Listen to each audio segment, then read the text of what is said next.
Les manifestations s'intensifient à Lomé avec une foule de manifestants prêts et engagés à lutter contre le régime de Faure Gnassingbé. Des marchés fermés, des engins brûlés, des barricades érigées dans les rues, des pneus en flammes et des klaxons stridents résonnent dans les quartiers populaires comme Bay, Adidogomé ou Tocoin.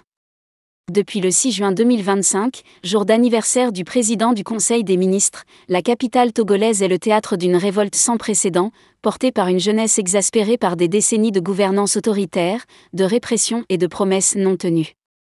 Cette mobilisation, qui s'étend désormais à d'autres villes comme Sokodé, Kara et Dapaong, marque un tournant dans l'histoire du Togo. Mais face à la répression brutale des forces de l'ordre, aux arrestations arbitraires et à un pouvoir qui semble inflexible, quel peut être le résultat de cette lutte acharnée ? La jeunesse togolaise, galvanisée par les réseaux sociaux et un ras-le-bol généralisé, peut-elle renverser un système ancré depuis plus d'un demi-siècle, ou cette révolte risque-t-elle de s'essouffler sous le poids de la répression et des divisions internes ? Une révolte née dans la rue et sur les réseaux sociaux. Le 6 juin 2025, Lomé s'est réveillé sous tension. Dès minuit, les quartiers populaires se sont embrasés d'une clameur singulière. Casseroles, sifflets et slogans scandés par des jeunes, souvent âgés de moins de 25 ans, ont rompu le silence de la nuit. Cette date, choisie symboliquement pour coïncider avec l'anniversaire de Faure Gnassingbé, n'était pas anodine. Elle a cristallisé les frustrations d'une génération confrontée à une inflation galopante, à un chômage endémique touchant près de 30% des 15 à 24 ans selon l'Organisation internationale du travail, et à une réforme constitutionnelle controversée. Cette dernière, promulguée le 6 mai 2025, a aboli l'élection présidentielle au suffrage universel direct, confiant le pouvoir exécutif au président du Conseil des ministres, un poste taillé sur mesure pour Faure Gnassingbé, lui permettant de se maintenir indéfiniment au pouvoir. Ce que l'opposition qualifie de « coup d'État constitutionnel » a été l'étincelle qui a mis le feu aux poudres. Contrairement au mouvement précédent, orchestré par des partis politiques traditionnels comme l'Alliance nationale pour le changement, ANC, ou la Convention démocratique des peuples africains, CDPA, cette révolte est spontanée et décentralisée. Elle est née sur les réseaux sociaux, où des influenceurs, des artistes et des activistes, souvent basés à l'étranger, ont lancé des appels à manifester. TikTok, X et WhatsApp sont devenus les plateformes de prédilection pour organiser les rassemblements et partager des vidéos de pneus en feu, de barricades et de confrontations avec les forces de l'ordre. Le hashtag #FreeTogo est devenu viral, amplifiant le mouvement à l'échelle internationale. L'arrestation du rappeur Amron, le 26 mai 2025, pour ses textes critiques envers le régime, a été un catalyseur majeur. Sa vidéo d'excuses, publiée le 5 juin, où il apparaissait affaibli, interné dans un hôpital psychiatrique pour une prétendue dépression aggravée, a choqué l'opinion publique et renforcé les soupçons d'intimidation par le pouvoir. Une jeunesse audacieuse face à un pouvoir inflexible. La jeunesse togolaise, représentant 44% de la population urbaine avec un âge médian de 19,1 ans, est au cœur de cette contestation. Lassée des promesses creuses et des réformes superficielles, elle exprime un ras-le-bol face à la cherté de la vie, les coupures d'électricité et la répression des voix dissidentes. Les slogans comme « Libérez le Togo » ou « Touche pas à ma constitution » résonnent dans les rues, accompagnés de gestes symboliques comme les casseroles frappées en signe de protestation. Des figures comme Brigitte Adjamagbo-Johnson, ancienne opposante, ou Essosimna Marguerite Gnakadé, ex-ministre des Armées et belle-sœur de Faure Gnassingbé, ont rejoint la contestation, apportant une légitimité inattendue à ce mouvement. Gnakadé, dans une tribune cinglante publiée le 2 mai 2025, a dénoncé « l'asservissement du peuple togolais » et appelé à un « nouveau départ » sans Faure Gnassingbé. Cependant, le régime reste inflexible. Les forces de l'ordre, déployées massivement à Lomé le 6 juin, ont dispersé les manifestants à coups de gaz lacrymogène, procédant à des dizaines d'arrestations. Selon le procureur de la République, 56 personnes ont été libérées le 9 juin, mais plusieurs autres, dont des étudiants, artisans et même un médecin, restent en garde à vue prolongée, accusés de « troubles aggravés à l'ordre public » ou de « complot contre la sûreté de l'État ». Le gouvernement a également menacé de poursuites aggravées ceux qui utilisent les réseaux sociaux pour appeler à la désobéissance civile, qualifiant ces actions de « déstabilisatrices ». Des journalistes couvrant les manifestations ont été brièvement interpellés et forcés d'effacer leurs images, tandis que des comptes d'activistes comme Sename Kofi Agbodjinou ont été suspendus. Une répression qui attise la colère. La répression brutale des manifestations n'a fait qu'attiser la colère de la jeunesse. Dans la nuit du 5 au 6 juin, des affrontements ont éclaté dans plusieurs quartiers, notamment près de la présidence, totalement bouclés par les forces de l'ordre. Des vidéos circulant sur X montrent des jeunes érigeant des barricades et affrontant des miliciens armés de fusils, de bâtons et de lianes, envoyés, selon certains témoignages, par le régime pour réprimer les manifestants pacifiques. Malgré la violence, la mobilisation ne faiblit pas. De nouveaux appels à manifester ont été lancés pour les 26, 27 et 28 juin 2025, soutenus par cette partie d'opposition et des organisations de la société civile comme le Front citoyen Togo debout. Ces appels, relayés par des figures comme David Dosset, insistent sur la nécessité de « désobéir » à un pouvoir jugé illégitime. L'opposition politique, bien que souvent divisée, tente de surfer sur cette vague de contestation. Le collectif « Touche pas à ma constitution » a dénoncé les « arrestations arbitraires » et exigé la libération immédiate des prisonniers politiques, dont le poète honoré Sitsope Sokpor, alias Affectio, incarcéré depuis janvier 2025 pour un poème critique publié en ligne. Cependant, la force du mouvement réside dans son caractère populaire et non partisan.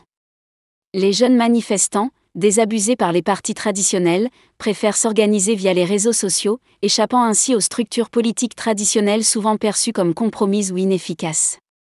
Les défis d'une mobilisation durable. Malgré l'élan de la jeunesse, plusieurs défis se dressent sur la voie d'un changement véritable.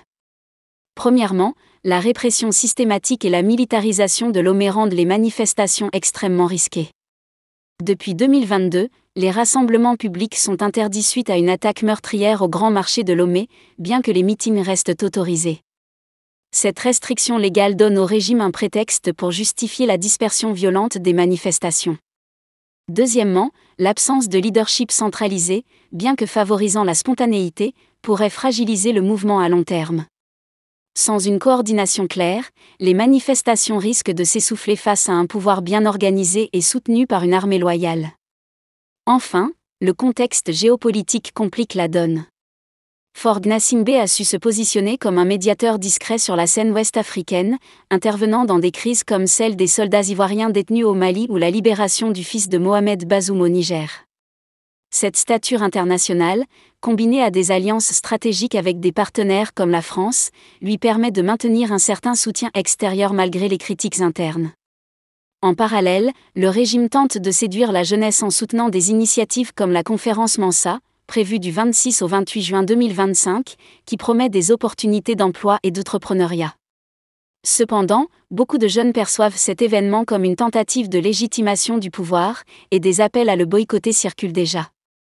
Quel résultat pour cette révolte ? La question centrale demeure, quel peut être le résultat de cette mobilisation ?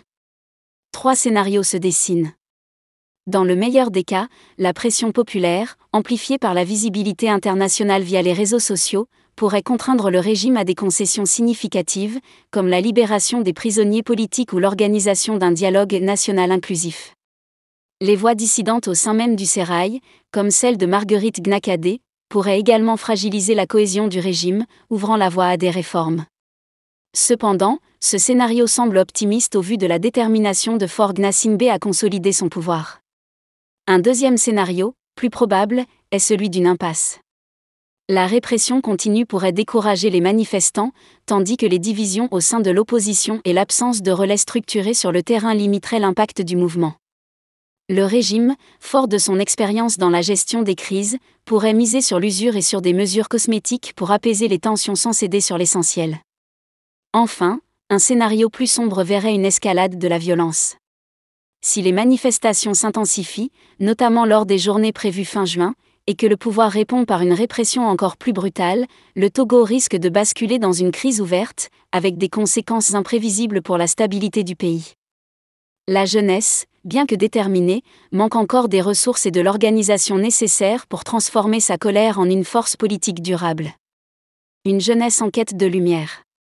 Quoi qu'il arrive, la révolte de la jeunesse togolaise marque un tournant.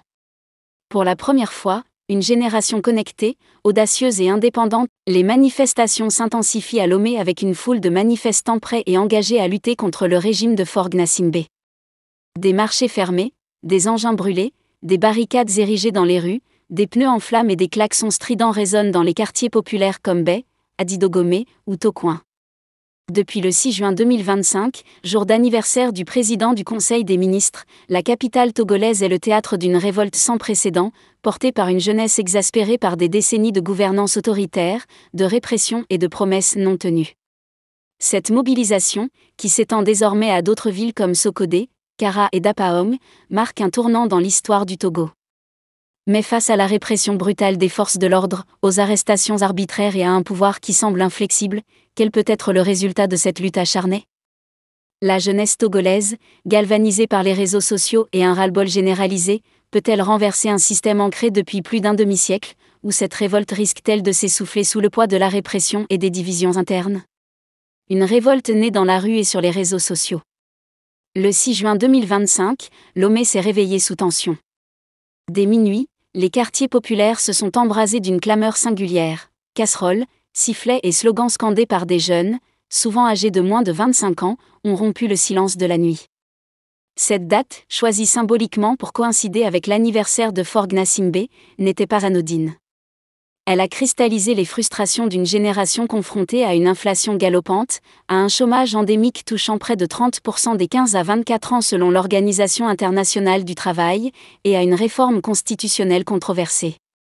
Cette dernière, promulguée le 6 mai 2025, a aboli l'élection présidentielle au suffrage universel direct, confiant le pouvoir exécutif au président du Conseil des ministres, un poste taillé sur mesure pour Faure Gnassingbé, lui permettant de se maintenir indéfiniment au pouvoir. Ce que l'opposition qualifie de « coup d'État constitutionnel » a été l'étincelle qui a mis le feu aux poudres. Contrairement au mouvement précédent, orchestré par des partis politiques traditionnels comme l'Alliance nationale pour le changement, ANC, ou la Convention démocratique des peuples africains, CDPA, cette révolte est spontanée et décentralisée. Elle est née sur les réseaux sociaux, où des influenceurs, des artistes et des activistes, souvent basés à l'étranger, ont lancé des appels à manifester.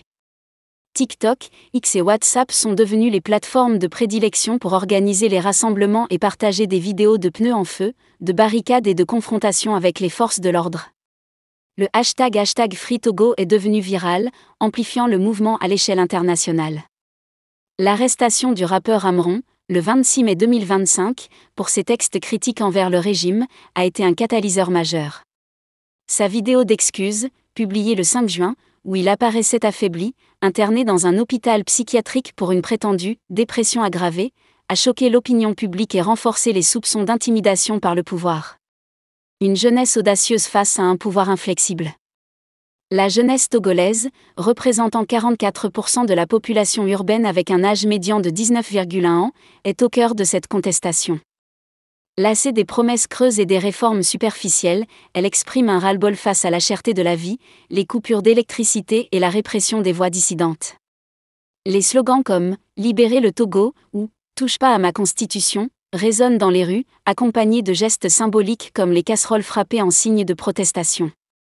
Des figures comme Brigitte Adjamagbo-Johnson, ancienne opposante, ou Essosimna Marguerite Gnakadé, ex-ministre des Armées et belle-sœur de Faure Gnassingbé, ont rejoint la contestation, apportant une légitimité inattendue à ce mouvement.